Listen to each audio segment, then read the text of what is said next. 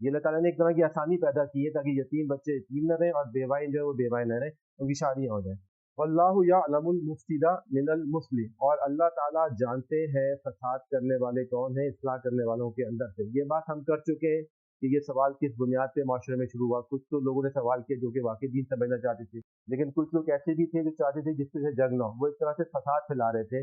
کہ یتیم ہوں گے تو یتیم کو بارے میں کیا ہوتا ہے۔ اللہ نے اعلان کر دیا، بتا دیا، اور اللہ تعالیٰ جانتے ہیں کہ تم میں فساد کرنے والے کون ہیں اور تم میں سے اصلاح کرنے والے کون ہیں۔ اور اگر ولو شاء اللہ لأعنتکم، اور اگر چاہتا اللہ واسطے تمہارے مشکلات کر دیتے۔ مشکلات یہ بھی ہو سکتی تھی